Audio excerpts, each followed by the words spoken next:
बुद्धं शरणं गच्छामि, धम्मं शरणं गच्छामि, संघं शरणं गच्छामि। यह सोखा मेमोरियल बुद्ध महाविहार बुद्धा बुनियादी शिक्षा संस्थान यदुनंदन नगर नेर मखदुमपुर जहानाबाद बिहार में स्थित है।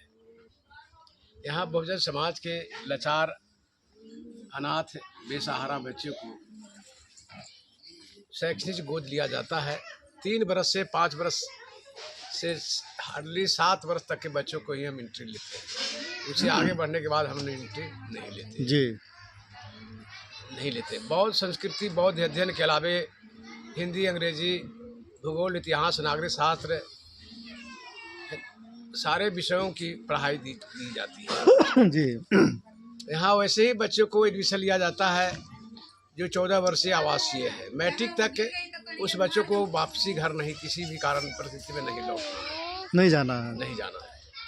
अगर ये सिस्टम को जिनको मंजूर है वो बच्चे यहाँ बेसहारा, लाचार, गरीब लोग अपने बच्चों को यहाँ डाल सकते हैं।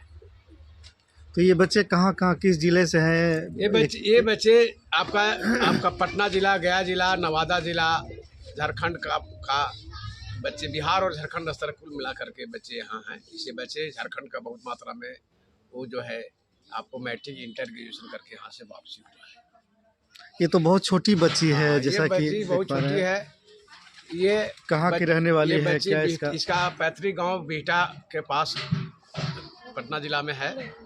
ऐसे इसकी निहाल जहानाबाद डिस्ट्रिक्ट में है। इसकी नानी ने इसको लेकर के आया और निवेदन किया कि एक लड़का रखना चाहते हैं, तो हमने कहा कि ठीक है लाओ।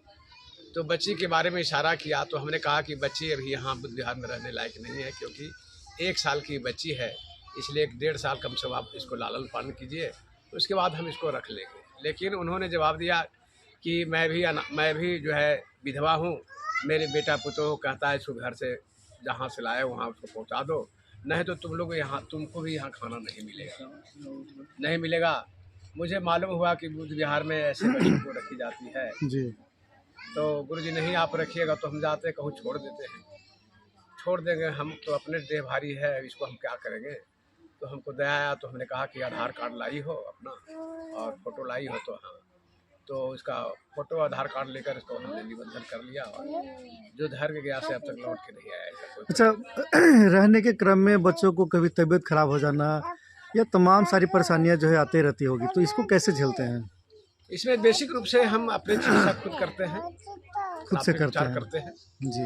इसमें नहीं विशेष परिस्थिति में, क्योंकि इन बच्चों को डाइट इतने देते हैं कि ताकि अस्वस्थ होने की कोई बात ही नहीं होती है, बीमार बहुत कम करने की स्थिति है।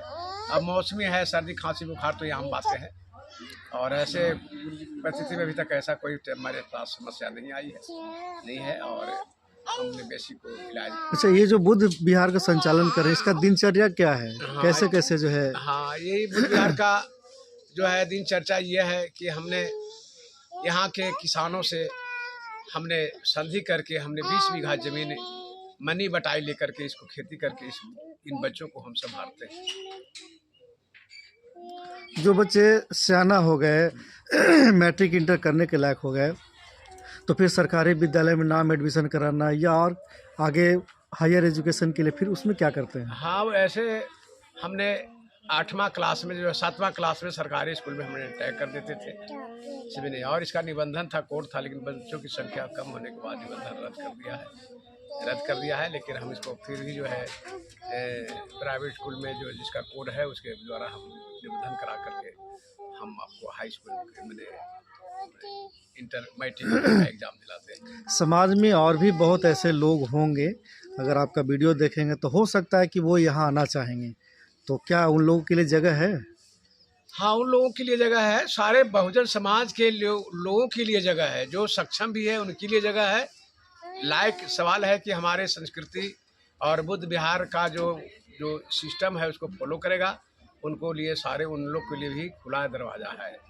रह गई सवाल की फैसिलिटी की सवाल है, जो अनाथ बच्चे हैं, माता पिता हैं, रोगग्रस्त हैं, वैसे बच्चे यहाँ फ्री ऑफ कॉस्ट रहेंगे। लेकिन जो अपने को कहते हैं कि हम गरीब हैं, समझे नहीं, कम काम मिलता है, वैसे लोगों को अपने बच्चों पर जो घर पर जो खर्चा है उसको यहाँ दान देना होगा। अगर वो नहीं ऐसा करते हैं कि ना हम इसी भी देने लायक नहीं है तो हम दारू पीने के लिए फ्री नहीं कर देंगे, इसके लिए कोई गुंजाइश नहीं है। रह गए सवाल जो मध्यम मिडिल क्लास का जो बहुजन समाज के लोग हैं, अगर हमारी संस्कृति हमारी शिक्षा एजुकेशन अगर अच्छा लगता है तो उसी हिसाब से वो अपना दान करें मेरे बच्चों को, है नहीं। सारे को यहाँ रहने की सिस्टम है नहीं, लेकिन जो सक्षम है उनको फ्री ऑफ कॉस्ट हम नहीं लेंगे, क्योंकि हम खुद जो है कड़ी मेहनत करके खेत में किसान में काम करके इन बच्चों को संभाल रहे हैं। और ऐसे जब ऐलान कर देंगे तो यहाँ खड़ा होने की भी जगह नहीं मिलेगी। आपने बात किया बहुजन समाज की, तो यहाँ जो है जिस इलाके में ये बुद्ध विहार है, बहुजन समाज के ही विधायक हैं, बहुजन समाज के ही सांसद भी हैं। क्या उन लोगों से सरकारी तंत्र के मतलब दायरे में रह करके कुछ लाभ वगैरह ये सब मुहैया होता है कि नहीं होता है? यहाँ का विधायक है सुबेदार दास से लेकर सतीश दास जी आए, मुख्यमंत्री जीतनराम मांझी भी आए। 5 रुपया तो छोड़िए, 5 को चॉकलेट बच्चों के लिए लेके नहीं आए। यहाँ तक सतीश दास जी का कहना है कि आए, इन्होंने हमारे बुद्ध विहार के पूरे सिस्टम को गहराई से अध्ययन किया और अध्ययन करने के बाद पैरेलल में इन्होंने जो से संस्था बना करके जो है जो बच्चे आ रहे थे गरीब लाचार बच्चा को उसको वहीं का वहीं रोक दिया। इस बुद्ध विहार के संबंध में और अपने लोगों को क्या संदेश देना चाहेंगे? इस बुद्ध विहार में जो है ये तो सामाजिक संस्थान है, मेरी है नहीं, मैंने इसका व्यवस्था किया है, इसका मैंने संस्थागत बनाया है। आने वाले पीढ़ी इसको जो लाइक करेगा, इस पर टच पर चलेगा, तो उसका उत्तराधिकारी इसका हो।